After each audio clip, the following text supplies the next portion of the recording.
It seems like creatives always get a bad rap. From childlike tantrums and ridiculous green room requests to strange superstitions and even self-mutilation, it's clear that artists have plenty of strange habits. But they've also made a pretty big impact on the world. Hi, I'm Kate Rooney. And I'm Jess Guffey. And you're listening to Creatives Are the Worst, presented by Design Pickle, the leading flat-rate graphic design and creative services platform. In this podcast, we'll be uncovering the fascinating myths and shocking stories behind the artists we love, or in some cases, love to hate, as we try to determine, are creatives the worst? Welcome to Creatives Are the Worst, presented by Design Pickle. My name is Kate Rooney, and I'm joined with my lovely co-host, Jess Guffey. Hi, Kate. Hi, Jess. Long time no see. I know, it's been forever. How are you? It's been like 12 hours. Feeling a little scared about that. Way too long. My dog's tail is hitting me right now. That's it kind of nice. looks like your tail is wagging. In case you guys didn't know, Jess has a tail. She was born with it. We accept her for who she is. And it's kind of nice because you can tell when Jess is happy because her tail wags. Wow. I have no words for that. I mean, would you like to tell everyone why you decided to keep your tail instead of having it surgically removed? It all started on a cold, rainy night. No. What? Off to a great start. Well, for more fantasy stories from Kate's brain, visit katetellstories.com. I wonder if that's a real URL. We should look into buying that domain. So yeah, check that out. Also check out designpickle.com/podcast to listen to more episodes and strange tales. And I believe you have a strange tale for us today. Well, I see what you did there. Great. Thank you. Very subtle. I do. Like many of the people that we've done before, this person is quite the character. Lots of conflicting information out there, as you can imagine. So I would like to tell everyone that, yet again, this is based just on our research and what we have found on the interwebs. So if you have conflicting information or another story that you'd like to share with us about this person or any of the people that we've covered, please let us know at podcasts@designpickle.com. And you can yell at us too. Wait a minute. No, we're not. Let's not encourage that. You know what? You do you. Do whatever you feel is right. Yeah. So today, Kate, we will be talking about someone that is considered one of the greatest musicians of all time, someone that has multiple albums on Rolling Stone's list of greatest albums of all time. Don't know what happened to my voice there. This person has been depicted in multiple films and plays. They're in pretty much every major music hall of fame. They've inspired so many artists, countless artists. Considered one of the most legendary storytellers of all time. Ooh. Today, Kate, we are talking about Johnny Cash. Oh, I'm jealous. I wanted to cover him. Without a doubt, one of my favorite musicians of all time. Yeah, I have to say I was listening to him exclusively while researching, and it was such a vibe, you know? Mm-hmm. Such a good vibe. Man, I'm jelly. You said before in the last one, someone I wanted to cover. Well, now you stole one of mine, so I got to cross him off the list. Love Johnny Cash. And Walk the Line is one of my favorite movies. I have not seen the full thing, so this is a rare occurrence where you have seen a movie that I have not seen. Wow, alternate universe. I know. One of the reasons, just like purely anecdotal right now, but one of the reasons I wanted to cover him is because of Folsom Prison Blues. 3 of my 4 family members on my mom's side live in Folsom, California. So I've been there countless times. I've seen the prison, and like every single time we're like, oh, Johnny Cash. So it's like weirdly always been a part of my life in that way, purely from a geographical perspective. But I also just love his music and think he's an interesting person. So without further ado, let's talk about Johnny Cash. Let's do it. Heck yes. So in 1932, Johnny Cash was born in Kingsland, Arkansas to Carrie and Ray Cash. He was the middle child of 7 children. So many kids. So many kids. Too many. Yes. The family was primarily of English and Scottish descent, and they actually had a keen interest in their heritage, and Johnny took a particular interest in this. So traced his heritage all the way back to their Scottish roots and found some interesting stuff that's really not worth mentioning, but it's important to note that he really liked looking into that and was very intrigued by how far back their roots could be found in Scotland. Now, when he was born, his mom wanted to name him John and his dad wanted to name him Ray after him. So they compromised by naming him John Ray. So very original. There you go. It's all about compromise. The secret to a healthy marriage. So for most of his childhood, he actually went by JR, not Johnny. That wasn't until later. Now, in 1935, it was obviously the Great Depression, and the family moved to a New Deal colony that gave poor families an opportunity to work land that they later had the opportunity to own. So they worked on cotton fields, and he actually started working on the fields when he was 5 years old. He would drag buckets of water around, and then when he turned 8, he actually started picking cotton. And he had back pain and like other ailments from this hard labor, even as a child, which foreshadowing? Perhaps, but yeah. 8 years old. 8 years old. Not an easy life to live, but I mean, pretty much everyone in the country was living a similar lifestyle then. So yeah, back pain when you're 8 years old, like that's rough. Just, yeah, not great. But during his labors, when he started singing, that's kind of how he passed the time while he was working. He also liked to listen to the radio a lot, and particularly liked listening to the Carter Family, which is foreshadowing. Oh, yeah. He was also fascinated by Frankenstein, the character. And yeah, which hold on, like the monster. Yes, the monster. Okay. I know people are gonna be like, "Well, it's not actually Frankenstein; it's Frankenstein's monster." Just putting that out there. That's so true. Thank you for bringing that up. We know, okay? We know. You might say, wow, super random that you mentioned this fascination with Frankenstein.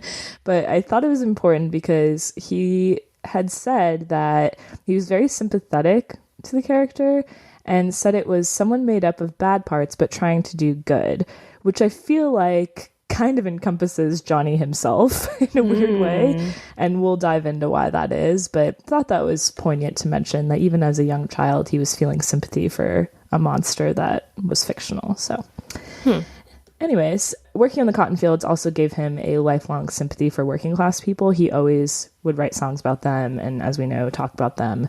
So this experience of working in the cotton fields with his family at a young age was very important to his life. In 1944, his older brother Jack passed away after being cut by a table saw. Oh, that's right. Very gruesome. Like, not going to go into the details because just really disturbing to read about. But essentially, after the accident, he survived for a week and then ended up passing away. And in his autobiography, Johnny described that day as having a weird feeling, and I guess his mom did as well. They felt like something was in the air that was going to go wrong, and they actually tried to convince Jack not to go to work that day because of it, because they felt so strongly that something bad was going to happen. But he ended up going because the family needed money, and he felt like he couldn't take the day off just because they had a strange feeling about it. So after he passed away, Johnny described Jack as his best friend and said that Jack loved listening to him sing more than anything. And while his dad told Johnny that he was wasting his time with music, it was always Jack that was the one that encouraged him to sing and pursue his passion. Johnny said after Jack died, "After Jack was gone, I had no one else. I felt like I had died too." Oh, it's so sad. I can't remember. Do you know, was Johnny there? I thought Johnny was there when it happened. There are conflicting stories about it. So we'll get into some of the things that are conflicting in his life. But the important thing is, like, he hung on for a week after. So they were with him. And then he ultimately passed away. Now, at the funeral, Johnny sang gospel songs. And that evidently stuck with him throughout his life as well. According to his sister Joanne, on the day of his funeral, Johnny went to the gravesite early. He took a shovel and began to help the workers dig Jack's grave. And at the service, his clothes were dirty from the effort. He wore no shoes because his foot was all swollen from stepping on a nail. So just like a very strong visual there. Yeah. Someone that's super distraught, dirty, shoeless. Very sad. It's very visceral. Yes. People speculate, even to this day, that the funeral and Jack's death are the reasons why he continued to sing about spirituality and redemption throughout his career. And he was constantly talking about how instead of saying the old adage of what would Jesus do, he would ask himself, what would Jack do when he was faced with a difficult situation? And he also said a lot that Jack would show up in his dreams, especially if he were faced with a particularly hard incident. Jack would show up and then essentially give him the right answer, allegedly. So that aside, he started writing songs and playing music around this time after Jack passed away. He actually learned guitar from his mom and a family friend. And his mom actually was there the exact moment that Johnny's voice broke during puberty from like a little high-pitched kid to a deep bass that he's known for today. And during the moment she said, God has his hand on you, don't ever forget the gift. So I think it was kind of a weird moment where they both realized, holy shit, this is a different voice and this is a unique voice that could be something. I know it is a very powerful moment, but I kind of have the visual of like him having this squawky, prepubescent voice, and then all of a sudden it cracks. Like, so true. And then the angels sing and rejoice for Johnny Cash. Because it's usually so embarrassing when your voice cracks, right? You know? Instead, his mom is like, God has a hand on you. Wow. Praise. Okay. Amazing. Anyways, throughout high school, he went on to sing on the local radio station, did various things with music, nothing too significant yet with record labels or anything, but he did sing on the local radio station, so definitely had the musical bug. In 1950, he enlisted in the Air Force and started his training in West Texas, and this is where he met his wife, Vivian. He went on to go to West Germany and was stationed there, and throughout his entire time, he was still exchanging hundreds of love letters with Vivian, so their love kept burning, even from across the world.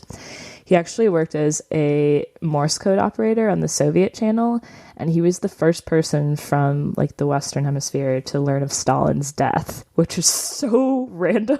Whoa. Yeah. That's wild. Just a weird little fun fact there. Yeah.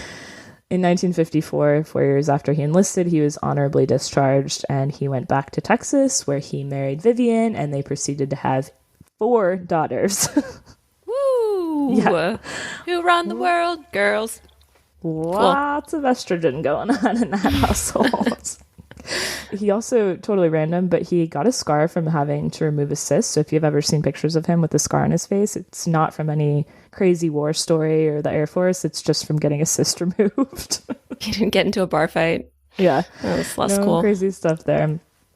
So the family moved to Memphis, and Johnny started studying to be a radio announcer, but he had to make money for his family, obviously, so he sold appliances on the side and would play his music at night. He wanted to keep pursuing this and obviously was a little bored by selling appliances, as one would probably guess, and visited Sun Records to try to get a recording contract. But because his sound was mostly gospel at the time, he was denied. Wow. In 1955, he finally won over a producer and started recording his first songs, and these ended up becoming successful on the country hit parade, and things were never the same. Oh boy. Oh boy. So by 1956, he was recording in the studio, and who drops by but Elvis? Yes! Which is another person. All casual like, the king strolls in. Yeah, just strolls in, probably in a weird suit, who knows. But anyways. Cape, thrown over shoulder. Yeah. Sunglasses on. Carl Perkins, who's a singer, was cutting new tracks. Johnny was in there. They were just kind of messing around. And the producer left the tapes running. So these songs that they all recorded together were eventually released under the $1 Million Quartet. I don't know if you've ever heard any of these songs. But yeah, pretty iconic to have the three of them just randomly run into each other and record an impromptu album because the producer decided to leave the tapes running. Wait, do you know which songs were on the album? There were several. If you look up $1 Million Quartet, you can find it, but highly recommend people looking it up because it's pretty good stuff. Okay, so just telling me, just Google it, Kate. Yeah, exactly. Fine, I will. Just Google it. He wound up touring with Elvis as his opening act, which I did not know, but wow. Can you imagine the two of them performing together like every night at different venues? It's pretty fun. It was also this year that he met June Carter of the Carter family while he was performing at the Grand Ole Opry. Again, more foreshadowing. By 1957, he released Folsom Prison Blues, and arguably one of his most famous songs, I Walk the Line, was on this album. He wrote this song in 20 minutes. Whoa! Yeah, pretty insane. And the song was considered a reminder to himself to stay faithful to his wife. And even though people told him, no gospel music, you can't do any of that, he snuck this song in as like a sneaky oath to God. So saying, okay, I'll still stay faithful to God. I'll still stay faithful to my wife. How crazy they have to sneak in. Yeah. God, I would think it would be the other way around. Kind of like Elvis, where it's more risque and that you have to sneak that in. But yeah, the song is, in a weird way, the perfect title for that, because it's like, what do you want from me? Like, I shouldn't be religious, but I can't be edgy, so I'm walking the line of the two. I don't know. Quick note, I'm not going to talk about all of his albums because he obviously put out dozens, and it would take all day to do that, so we're just going to talk about the highlights of his musical career. Sure. This album, Folsom Prison Blues, was on the country top 5. And he became the first artist on Sun Records to release an LP, which is long playing. For those musical buffs out there, you already know that. But he was the first person to do that, which is interesting. Like, people really were just releasing EPs before then. Yeah, I didn't know that. Cool. He wanted to go to a bigger label at this point and receive higher royalties, because at Sun Records, he was only receiving 3%, which the standard at the time was 5%. So he was kind of getting gauged a little bit by their royalty structure. And also, Elvis had already left the label by this point, so Johnny was kind of like, I think it's time to move on and find some bigger and better things. This time, like early in his music career, he was also starting to get teased by other artists, the more famous he got, because of his habit of wearing black clothes. They called him the Undertaker. And he said it was because black clothes were just easier to keep looking clean on tour, which, very logical explanation. It's very smart working. I agree. One of Design Pickle's core values. Yeah. In 1958, he signed with a bigger label, Columbia Records. You might have heard of it. Sure. And he released Don't Take Your Guns to Town, which was also one of his biggest hits. It was here that he also recorded some gospel songs, so trying to go back to the gospel vibes.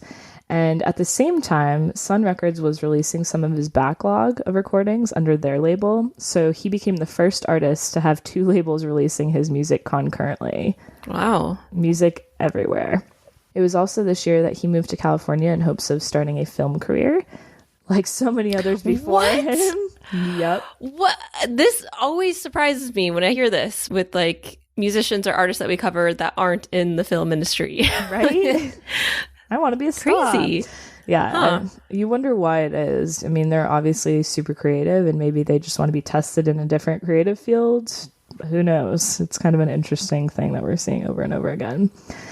Anyways, he obviously was making pretty good money at this point from his success, and he bought Johnny Carson's old home down the street from where the Jackson family would later set up their compound, which was in Encino. Whoa.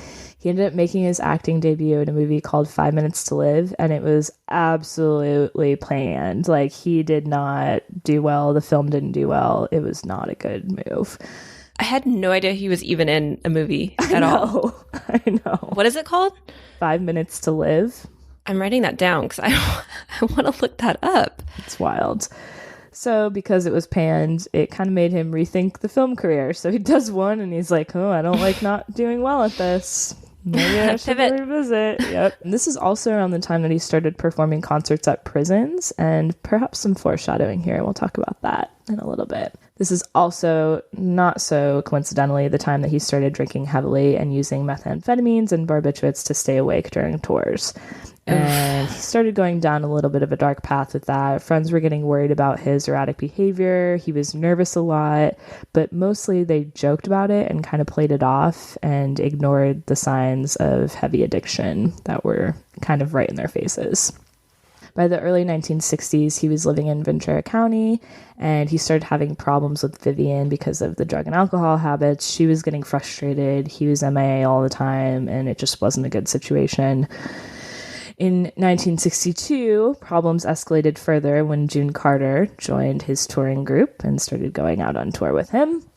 Neither one of them, June nor Johnny, ever disclosed when their relationship officially started, but it was around this time that June had referred to when she said, "It was not a convenient time for me to fall in love with him, and it wasn't a convenient time for him to fall in love with me. One morning, about 4 o'clock, I was driving my car just about as fast as I could. I was miserable, and it all came to me. I'm falling in love with somebody I have no right to fall in love with. I thought, I can't fall in love with this man, but it's just like a ring of fire." Oh, so many goosebumps right now.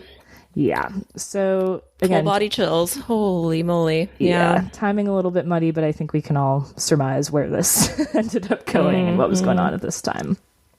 By 1963, he was still spiraling from drugs and alcohol, but his wild creativity made it possible for him to keep churning out hit after hit. So his personal life was a disaster, but musically, he was still just killing it. This is also the year that he released Ring of Fire, which became a huge crossover hit, as we know. My personal favorite Johnny Cash song. I don't know about you. Now, didn't June Carter write that song? So it was originally performed by June's sister, Anita. And Johnny created the horn arrangement that we all know, it's iconic in the song, and said that it came to him in a dream. But Vivian, who he was still married to, disputed that Anita wrote it and said that Johnny wrote it, but gave Anita and June half credits for monetary reasons. So there's like a ton of conflicting information about how this song came to be. We don't really know if Anita wrote it, June wrote it, or Johnny wrote it. We just know for sure that Johnny created the horn arrangement. So, and we just know that it is a beautiful song. Totally. And it's been covered by so many people since. It was number 1 on the country charts, and it cracked the top 20 on the pop charts. So huge crossover hit, huge song, still relevant today. You hear it a lot. Great overall, no matter who wrote it. Don't really care because they gave it to us. So thanks, world. Thanks, Anita, June, or Johnny. In 1965, he went on a camping trip with his nephew, Damon, in the Los Padres National Forest. And Damon said getting into the passenger seat was his first regret of the day because Johnny was a terrible driver under the best of circumstances. But it was clear from his day's look that he had already been into the amphetamines that he favored. So they were pulling a camper with the car, and because Johnny was high and also a bad driver, Damon described it as a series of starts and stops that made the camper feel like something from a slapstick comedy. Great visual. Great visual. Oh, dear. But things got worse from there. So Damon was so upset by his driving and just like carelessness to do drugs around him that he didn't want to sit near Johnny as they stopped near a promising fishing spot. And he told him, "I'm going to go fish over here. I don't want anything to do with you." And Johnny said, "That's fine. I don't want to be by you either." Okay. I don't want to be by you either. Okay. Super mature. Yeah. So Damon ended up finding a pretty tranquil little stretch of water where he could fish and get his uncle off his mind. But his tranquility was broken by a strong smell in the usually pure Los Padres air. And it was smoke. It was coming from the direction of the camper that they had towed. Oh, no. So he rushed back over there and he found Johnny on his knees in front of the truck, fanning a fast-spreading fire. And there was a spent package of matches by his side. So Damon just took in the situation and figured Johnny had started the fire to keep warm, and in his drugged state, let it get completely out of control. The wildfire ended up getting so big that it destroyed 508 acres and killed 49 endangered condors. Yeah, not great. Not great at all. I feel like this is a very... I don't know. This is a metaphor for spiraling out of control. Also, super random, but last night I was watching videos of the wildfires in Australia and just how scary it is to see how fast fires travel and grow. Ooh, I know. I mean, think about how small this one probably started. Like, Damon said, he probably just started it to keep warm, and then it just matches got totally out of control. Oh no, poor condors. I know. He actually was sued by the federal government for this because he destroyed so much protected land. And when the judge asked Johnny why he did it, Johnny said, "I didn't do it. My camper did, and it's dead, so you can't question it." No. He showed no signs of remorse. He also said, "I don't care about your damn yellow buzzards." Okay. I mean, take some responsibility here. Uh-huh.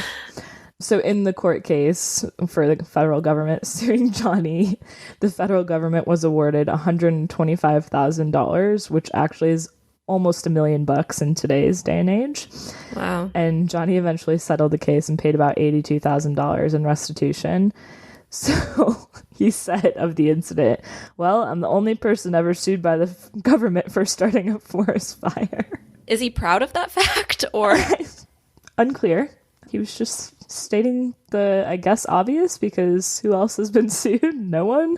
Dang, Johnny, what did the condors do to you? The part I found interesting about this is he's so seemingly self-aware and empathetic towards literally everything else in life, but he destroyed all this land and he was like, nah, whatever. Yeah. So you wonder if it's the drugs at that point that we're talking and not Johnny. Who knows? Oh, that's true. Who knows? But things don't get better for him from here. Later this year, he was arrested for suspicion of smuggling heroin from Mexico.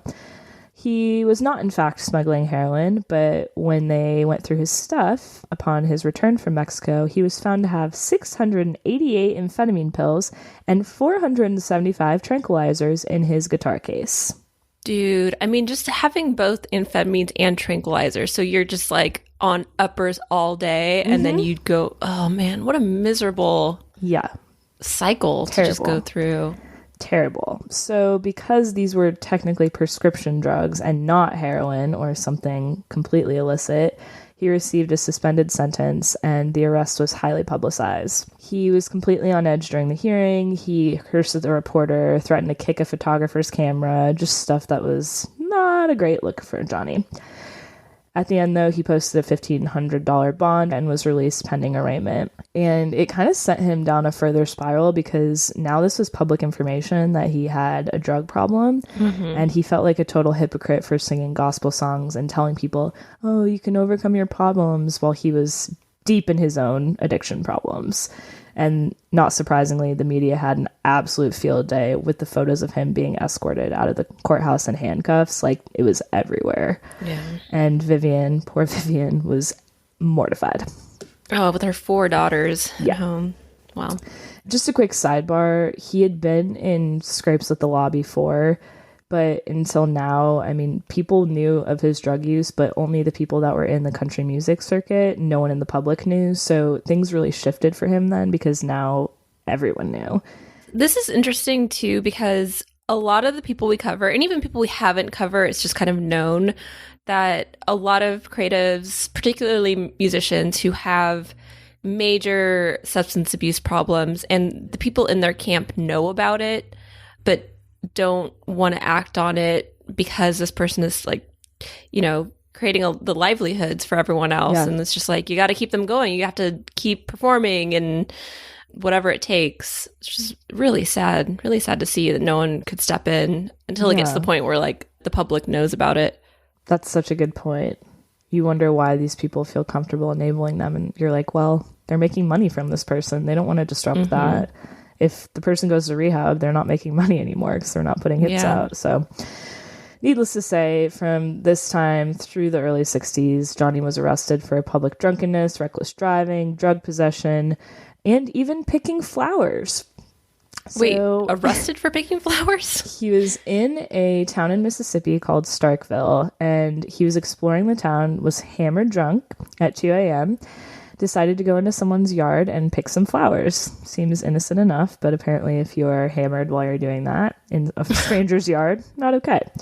So he was arrested by local police, and he was put into the jail, but wasn't thrilled about this. So he started screaming and kicking at the cell door so hard that he broke his toe. Whoa. Yeah. This whole experience later made it into a song, not surprisingly. One other story from his jail days. Picking my flowers, get arrested, and then I kick and hurt my toe. That's exactly the song. How did you know? Love that song. So crazy. Yeah, me too.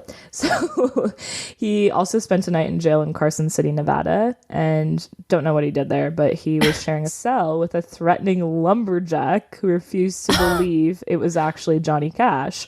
So Johnny, to try to de-escalate the situation, spent most of the night singing his big hits and gospel songs to pacify his cellmate because he was so scared. And the man never ended up believing that he was actually Johnny Cash, but he fell asleep and Johnny survived the night.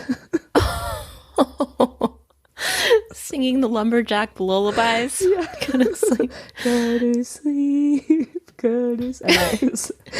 I say all this because even though he never spent any great length of time, like he was never sentenced to jail time, he just spent nights in jail.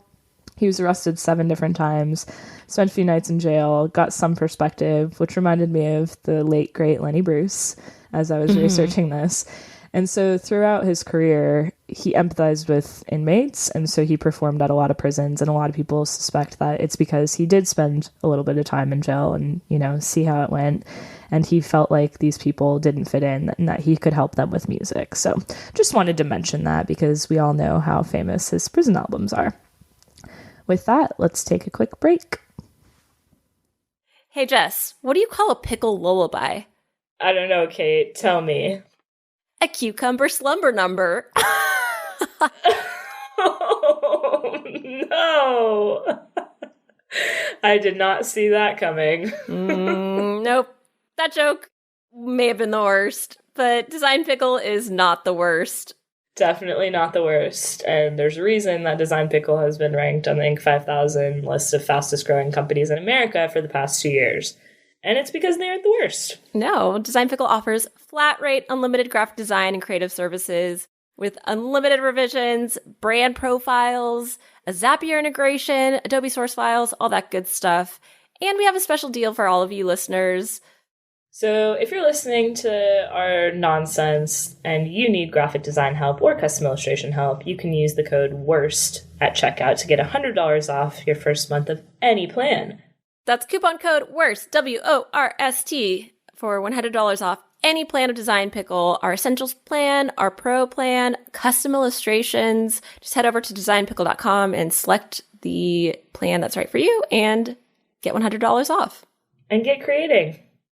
So by this time, it's 1966, and Vivian was highly suspicious that Johnny was having an affair with June, which again, we don't really know, but all signs point to yes. And also, women's intuition is a very powerful thing. Correct. They ended up divorcing. Vivian requested a divorce from Johnny, and she said at this time she would wait anxiously for him to get home and would literally sit at the window and watch for him because he was so caught up in drugs and alcohol that she just didn't know where he was, what he was doing, who he was with, what kind of state he was in. Man. She said that she imagined him in the arms of June Carter or dead somewhere of a drug overdose, and she prayed to see the headlights in the driveway that would prove her wrong. On most nights, though, she gave up around 1 a.m. and tried to grab a few hours of sleep before getting their daughters ready for school. This I feel so sad for Vivian. Yeah. Man. I mean, I think I had kind of an epiphany when doing this research because everyone focuses on how beautiful June and Johnny's love story was. And like, we'll get to that. It's true. But people forget that he kind of put Vivian through the ringer. Not kind of. He did put her through the ringer. Yeah. And like, this poor woman was trying to raise their children and had zero help. Oh, I just, that feeling of fear and anxiety, waiting for someone to come home, and then your own suspicions that, I mean, were confirmed. I mean, we'll find out were true. It's just so awful and gut-wrenching. And I think the movie Walk the Line shows that, not in a good way. I mean, it's not good, but really shows like what Vivian went through. And she wanted to be a good wife. She loved Johnny. She loved the family and was trying to keep everyone together. And man, just, it's already hard enough if you're married to someone. I think who's famous and traveling for work and they're always gone, but then you add on the layer of addiction and infidelity. It's just, oh man, that's so sad. Great. And I'm glad you brought that up, because during this time, I mean, he was gone about 80% of the time. He was never home anyways. And to worry on top of that the nights he was home, he was gone until God knows what time in the morning, and she would sit and wait for him. It's gut-wrenching. I feel so bad for her. His daughter Roseanne said about this time as well, "It just got to where it was like somebody else was coming home, not my daddy. The drugs were at work. He'd stay up all night. He and my mom would fight. It was so sad. Oh, honey. He would always be having accidents. He turned the tractor over one day and almost killed himself, and we had to call the fire department after he set fire to the hillside." Another fire. Very reckless. Right? One time he took me on his lap and put his arms around me and said, "I'm glad to be alive because the tractor could have rolled over on him." He held me so tightly. I felt so close to him. I wish it could always be like that, but then he'd be gone again. So sad. Oh, come on. Yeah, not great. Do you think probably the trauma of losing his brother at such a young age with a very kind of a freak accident is probably contributing to this recklessness at all? I think so too. I mean, we saw him say, "I died that day too," and it kind of seems to me like he never got over that. Even with a wife and kids and music, he just was so overwhelmed with probably survivor's guilt, honestly. So sad. So after they get divorced, Johnny moved to Nashville. He was still doing drugs. According to a documentary about his life, someone said overdoses and near overdoses were so common that everyone in the touring party cited various times and places. Johnny Western mentioned Waterloo, June Carter named Des Moines, Grant alluded to a string of towns. In addition, there were the near-fatal drug-induced accidents, including the time Johnny borrowed June's Cadillac and crashed it into a telephone pole, breaking his nose and knocking out his 4 upper front teeth. Yeah, it almost sounds like trigger warning, but like suicidal in a way. He doesn't want to live. He's just doing whatever, Totally. Without thinking about the consequences. Yeah. So allegedly, to break the tension, Luther Perkins came up with a piece of advice that people in Johnny's camp would repeat, which was, let him sleep for 24 hours. If he wakes up, he's alive. If he doesn't, he's dead. Which I find so callous. Yeah. Also, that's usually how that works. So, Yeah, I don't know. So on the flip side, and this is something that I find really interesting about Johnny because we see this throughout his career. So he's so reckless and self-destructive, but at the same time, he genuinely cares about people and wants to help people. And I didn't know this about him, but he was a huge activist for the Native American community and often sang about the history to raise awareness and almost confront the government about the way Native Americans were and are treated. So he would play benefits near historical Native American landmarks to raise awareness for them, raise money for them. And it was this year that he was having all these drug problems in 1966 that he was actually adopted by the Seneca Nation's Turtle Clan because they were so appreciative of all the work that he was doing on their behalf. Yeah. Wow. So it's just this weird dichotomy of like you have reckless as hell Johnny over here, and then you have charitable, giving, thoughtful Johnny over here trying to help marginalized communities. It sounds like he cared about a lot of people. He just really didn't care about himself. Yeah. And a lot of that is addiction speaking, because while you might hate yourself and have these destructive behaviors and you care about other groups and stuff like that, that addiction, it's hurting people. It's hurting your family and your friends, even though it's inward to yourself. It's affecting other people that you love in really painful ways. Totally. So yeah, it seems like he wasn't trying to piss off his wife. He wasn't trying to make his friends angry. He just really hated himself. Yeah. Those are the byproducts of it. Very well said. So in 1967, he wins a Grammy with June for the duet Jackson. And it was also this time that there are rumors about a suicide attempt. Now, you've probably heard about this because it's talked about a lot, but the details are very much so all over the place. Johnny is very adamant that this happened, and people in his camp are like, there's literally no way that this happened. Like, not a chance. So I'm going to spare the details, but basically he said he had a spiritual awakening and realized he needed to go off drugs. Didn't end up happening because he was still on drugs after this alleged spiritual awakening. But yeah, so he said he wanted to commit suicide, but then he had a spiritual awakening during it, and then was like, I'm going to be off drugs, but then continued to do drugs and make music. So kind of a weird story. I think it's also important to note here, the people that said, yeah, this didn't happen, also were very quick to remind people of Johnny's storytelling abilities that we see in his songs and really every appearance that he ever made. He was an exceptional storyteller, and with that came a lot of embellishment and not lying necessarily, but maybe inflating the truth a little bit to make it sound more interesting. And people cite this story as a really good example of that, which is interesting. I know you're not going to go over the details, but so he claims he did attempt suicide, but then survived, or he... Yeah. Okay. He claimed he attempted it, and in the middle of like just laying there waiting to die, had a spiritual awakening and wanted to get off drugs, so escaped. Interesting.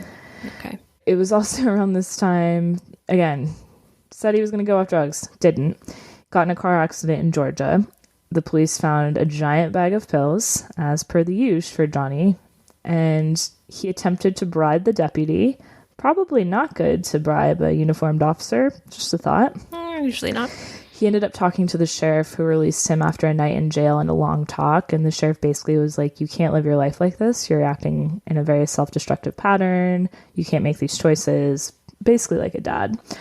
And Johnny credits this experience for helping him turn his life around and ended up going back to this little town in Georgia to do a benefit concert that attracted all these people, raised all this money that he ended up donating to the local high school. So again, self-destructive, but make it charity. Yeah.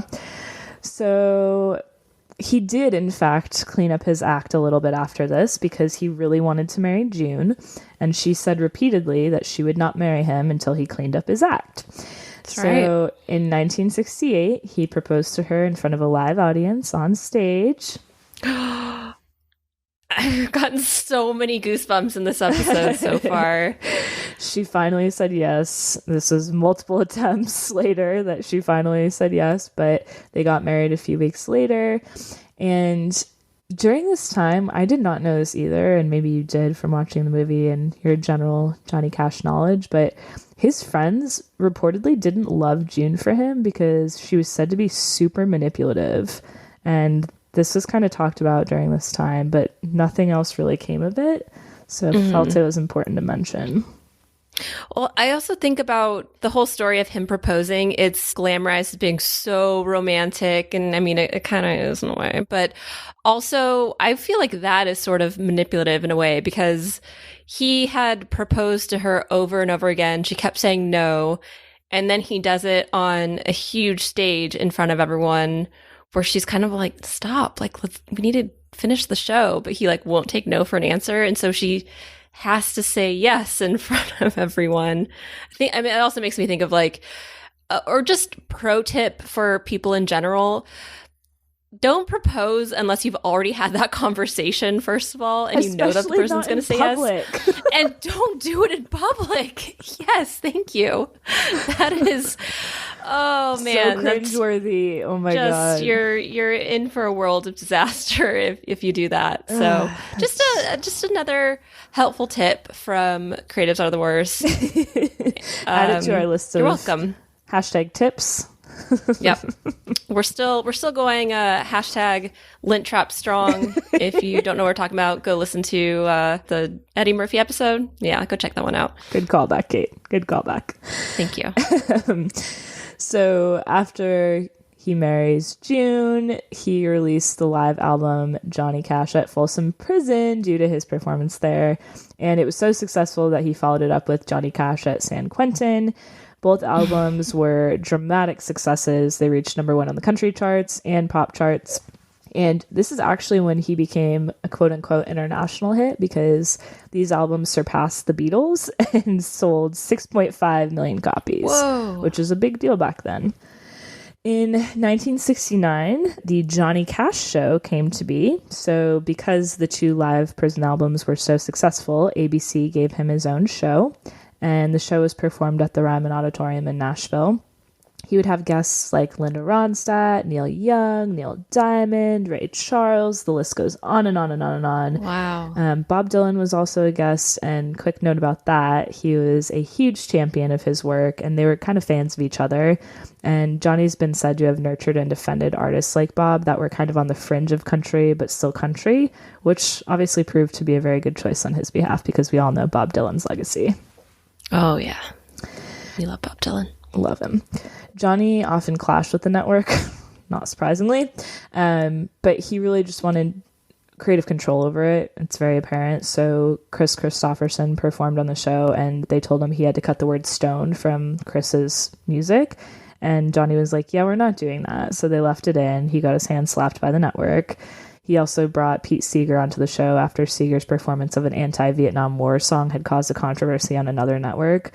So ABC was getting very frustrated with him because he just did what he wanted, brought people on and caused controversy, and was like, whatever, don't care. Creatives, am I right? Might be the worst, who knows? So the show ran for about 4 years. It ended up getting canceled in 1971 due to a, quote, rural purge. First of all, I hate the word rural. Rural.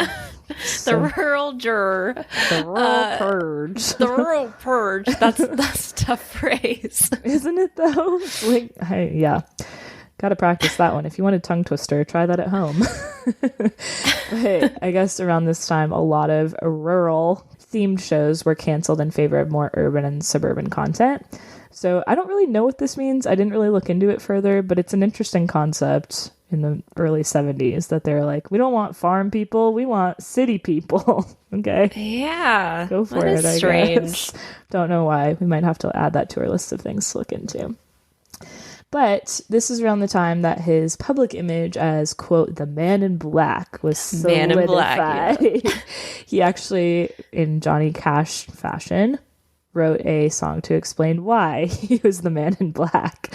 And he said he wore black on behalf of the poor and hungry and to mourn the lives lost from the Vietnam War. Now, yet again, this is something that people often cite as an embellishment because they call it back to the times that he said it was just because it was easier to keep clean. Mm-hmm. And people were adamant about that being a fact. They were like, he never really felt like that on behalf of the poor and hungry. He genuinely just did it because it was easier. So... Also, it's slimming.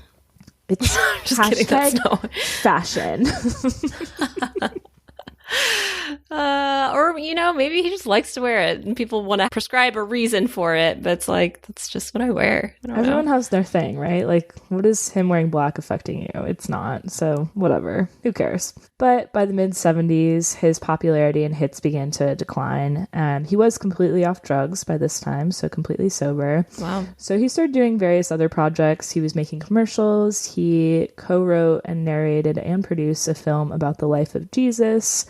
He appeared on various television programs, including Dr. Quinn, Medicine Woman with June, which I did not know. What? Yeah. Just like, what is this movie about Jesus? I don't even know. Didn't look into it further, but he was very fascinated by spirituality and had a lot of spiritual things going on that were kind of all over the place, which is probably also part of his addiction, maybe not. But yeah, the life of Jesus. Was interesting. Very interesting. Okay. So appears on TV shows. He actually was invited to perform at the White House for Richard Nixon's administration. And the office of Richard Nixon had asked ahead of time, hey, can you play these songs? And he said, no, I will not play these songs, but I will play these songs instead. And many people viewed this as a blatant political stunt because he was obviously, pro-Native American rights and all that stuff. So he said that he didn't want to play any songs that would appear anti-hippie. So did his own thing, and Nixon actually even joked about it when introducing him, and he said something like, I only know one thing about Johnny Cash, and it's that he's not going to play the songs you ask him to. So kind of roasted him a little bit. Sure. By 1980, he was still not performing well in the charts with records that were being released, but he was still touring successfully. So still playing music. He also became the youngest living inductee to the Country Music Hall of Fame. He was only 48 years old. Wow. And he started actually recording and touring with the Highwaymen, which was Willie Nelson, Chris Christopherson, and Waylon Jennings. So they made some music together. Legendary crew there. Love it. He also appeared in several TV films around this time, including a film with Andy Griffith that was actually critically acclaimed. Need to see all of Johnny Cash's acting debuts. This is like blowing my mind right now. Something that struck me too is how many cameos we have in this episode by other famous people. I think that's always fun when that happens, and we've had that in a few other episodes, but he genuinely was surrounded by just uber famous people pretty much his whole career. Sure. But in 1983, he relapsed. Funny how it happened. He... It's kind of a weird happenstance. So he had an ostrich on his farm, and the ostrich kicked him in the stomach. And the injury was so severe to his abdomen from this ostrich kick that he was given painkillers. Yeah. Okay, but ostriches are scary. Have you ever been around one in real life? Have I told you my ostrich story? No. I'm pretty sure I have. I think now's a great time for you to tell it. So we were in Canada one time because we lived pretty close to the Canadian border when I was growing up in New York, and we'd go to Montreal a lot. So they had this really cool open concept zoo, right? So you could drive through and feed the animals. So there were like really cute water buffalo, zebras would come up to the car and you could feed them. And my mother, Perry, was in the trunk, and like you drove 5 miles an hour, right? Because they were animals. Wait, in the trunk? Yeah, we had like the hatch open, like a big SUV, and my dad was driving, and an ostrich comes up to the car and starts sticking its head in the trunk with my mom, like where she's seated. And so she starts freaking the hell out. I mean, I would too if an ostrich was like up in my business. My dad, being the asshole that he is in the best way, was crying, laughing, could not get it together, and refused to drive the car because he was laughing so hard. That's so mean. And my mom was like, Brian, drive. And the ostrich is literally trying to like basically peck her face to get food. Oh no. The entire car was laughing so hard. We had my grandparents with us. My sister and I are laughing. My dad is probably peeing his pants laughing so hard. And my mom was borderline getting attacked by an ostrich. Oh, no.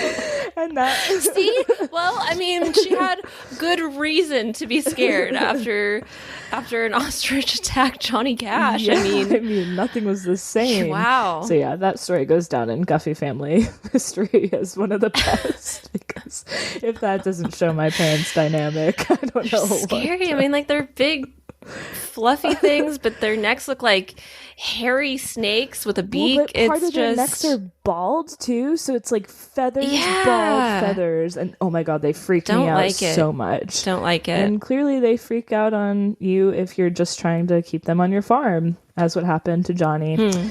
So like I said, kind of funny the way it happened, but not funny because it ended up resulting in his relapse, and that is not funny. I don't mean to laugh at that. It's not funny. But you said that it kicked him? Yeah, it kicked him in the stomach, and it caused so much damage because these, pardon my French, but these fuckers are mean. Like, kicked him in the stomach. Yeah, but like, are there talons that picturing like a karate kick? We're getting off the rails. I know. Okay, sorry. This is actually really sad, but I need to get like the actual visual of this. Ostrich karate kick. Yeah. Oh man. Yeah, we got to get it together here. So not actually funny at all, but he did try to get better and was very cognizant of the fact that he relapsed after he had been so good for almost a decade, and he entered rehab for the first time.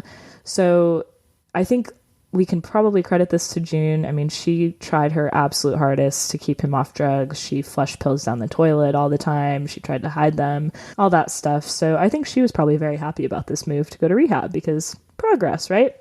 Mm-hmm. In 1984, he left Columbia Records as a solo artist, but he stayed on with the Highwaymen, so they were still producing music. And by the late 80s, he re-recorded some of his best-known hits and did a duet album. So the duet album was pretty cool because his daughter Roseanne showed up on there. Just kind of a cool concept. He also, at this time frame, released his only novel called Man in White, which was about spirituality yet again. Also, if anyone noticed, not Man in Black, Man in White. So don't know what that means, but we can probably make some guesses. In 1988, British musicians released a tribute album to Johnny Cash, and this really excited him and kind of reinvigorated him. He was feeling kind of down about his music career, how he wasn't putting out hits, but the fact that they created a tribute album that was new and different with their sound really led to his rejuvenation.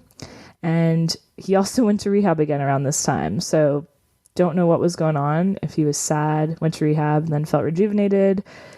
Timing's unclear. Man, it's a journey. It's a journey. For sure. So by the early 90s, he was excited to make music again. He started working with producer Rick Rubin, and he released an album that he recorded from his living room called The American Recordings. And Rick actually is a huge credit to him. And Johnny had said after the fact that Rick made him believe that people would care about his music after he was gone. He was kind of feeling at this point, I mean, he'd been making music for so long, but he was thinking that he wasn't going to have any legacy. People wouldn't care. People wouldn't care if he died. Oh. Kind of an existential crisis going on. Yeah. But Rick really is the one that turned him around and said, no, like, you're still making music. You're still putting stuff out. Believe in yourself, dude. Probably an inspirational speech here and there. So crazy that, I mean, at this point, he's already had such huge success and he's concerned that he won't be leaving a legacy or he hadn't done enough. That's so sad. Right? Like, what are you trying to achieve? I mean, you've already done it. So it sounds like torture. It's sad. Honestly. But throughout the 90s, he was still working on various projects in the music industry. He did an album called Unchained with Tom Petty and the Heartbreakers making appearances. Nice. There were also appearances from Lindsey Buckingham and Mick Fleetwood on this album. He did some things with U2. He did a duet with Paul McCartney. He did a collaboration with Brooks and Dunn. So he's working with people that are huge at this time and still feeling like he's not going to leave a legacy, which is very interesting. He also goes to rehab again around this time for the last time. And the son that he had with June also checked into the same rehab center a few months after he did. So wow. I didn't dig into that because, again, there's not enough time. There's so much to talk about with Johnny, but kind of telling that his son also had addiction issues. Mm-hmm. In 1997, he released his second autobiography called Cash, the Autobiography. Very clever name. I mean, if you got a last name like Cash, I mean, you run with it. It's so cool. He felt like the first one didn't do him justice and tell his story enough, so he wanted to tell it again in his own way. And it was also this year that after several misdiagnoses, he was diagnosed with autonomic neuropathy from diabetes, which in layman's terms essentially means that a lot of his vital functions were being affected. So movement, just basic brain decline is how I would describe it. And because of that, because it was obviously a risk if he was moving around and he wasn't feeling great, he had to stop touring in 1997. Had no idea he was still touring at that point. That's wild. That's going on 30, 40 years of touring at that point. Yeah. So in the early 2000s, he released 2 albums, one of which featured a cover of a Nine Inch Nails song, Hurt, very popular. Well, quick question, though. Do you prefer the Nine Inch Nails version or the Johnny Cash version? I kind of prefer the Johnny Cash version. Oh, me too. We want to hear what you think because a lot of people argue about that. I prefer the Johnny Cash version. I think hearing it with Johnny's voice, he's older and you can hear that like kind of grit and sadness and sorrow in his voice. Not to say that the Nine Inch Nails and Trent Reznor's version isn't amazing. It's an amazing song, but I want to hear what everyone thinks. Email us at podcast@designpickle.com. Or DM us on Instagram. We check both, we promise. Sure. But I also found this interesting because I would never associate Johnny with Nine Inch Nails, but I just think it proves how, I mean, he still was staying relevant regardless of how he felt about himself. This is the early 2000s. He's getting up there in age, and he's covering a freaking Nine Inch Nails song that became really, really popular. So, yeah, just an interesting dynamic.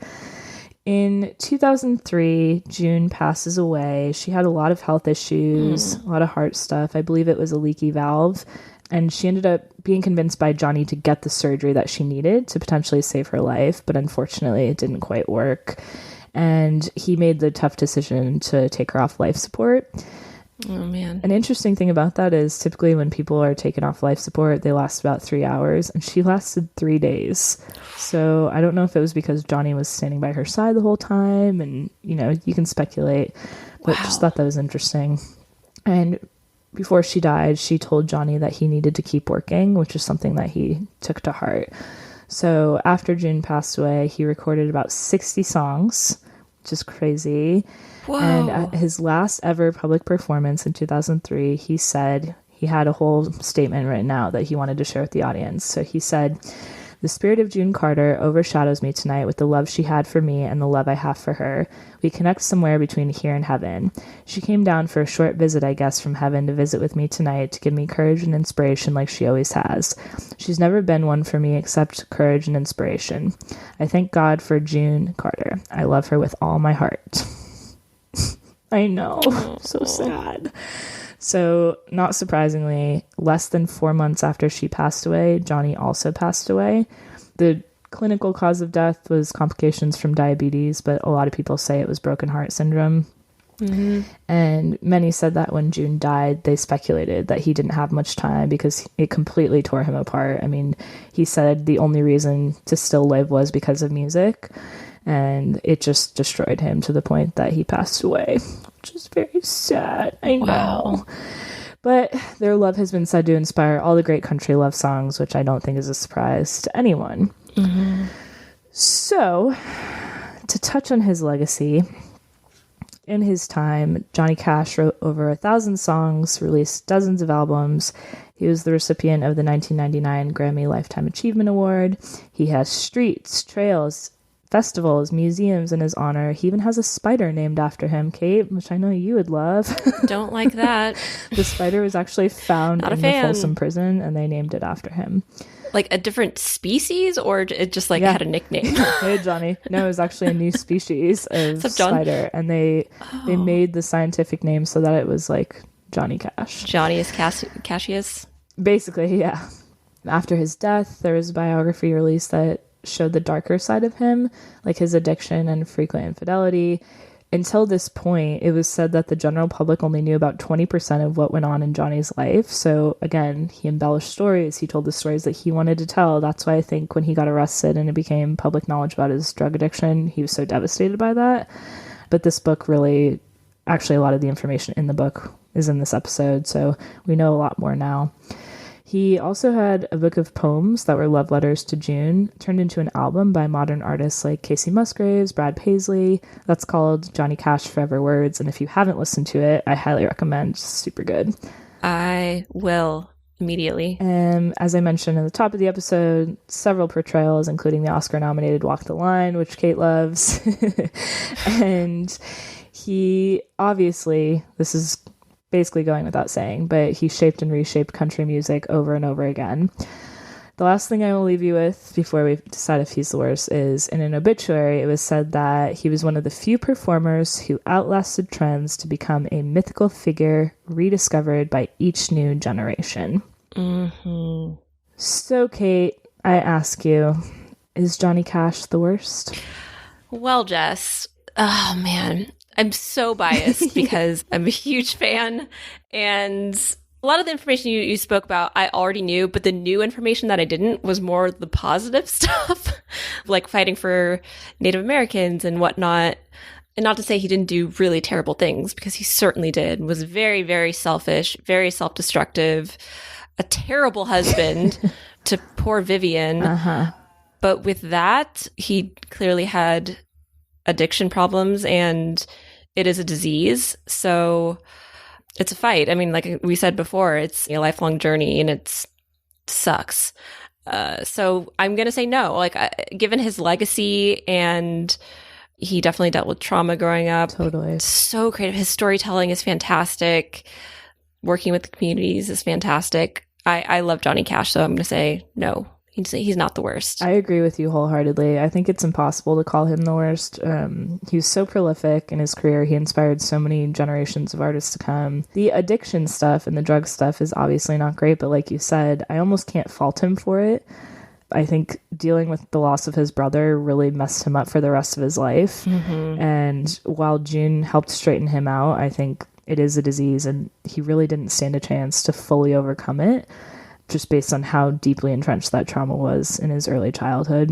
Mm-hmm. So I don't think there's any way we could call him the worst, but he definitely made a profound impact on the world of music, especially country music, and honestly music in general. I mean, so many covers. Yeah. His gospel music, I mean, that has transcended time too. And amazing to hear that there was so much pushback on that. Right? Like, the radios didn't want to play it. They were trying to get him to not create music with gospel tones. And it's so powerful. Gospel music is so powerful. It really is. So thank you, Johnny Cash, for bringing that to the larger masses, I would say. For real. If you feel like we are wrong and Johnny is in fact the worst, let us know at podcast@designpickle.com. Also, like Kate said, let us know which version of Hurt you like better, Nine Inch Nails or Johnny. You can also give us a follow on Instagram at Creatives Are The Worst or on Twitter at Worst Creatives. I think that's it. I don't have anything else to share. Great job. Fun. That was a wild ride. A lot of sad stuff, but wow, what a life. What a life. What a legend. Until next week. Let's go walk the line. Bye. Bye. Thanks for listening to Creatives Are The Worst. If you like what you're hearing, or if you think that we're the worst, please leave us a review on your podcast platform of choice. We'd love to hear from you. You can also contact us directly at podcasts@designpickle.com, and a big thanks to Design Pickle for sponsoring the show. Join us next week as we once again try to answer the question, are creatives the worst?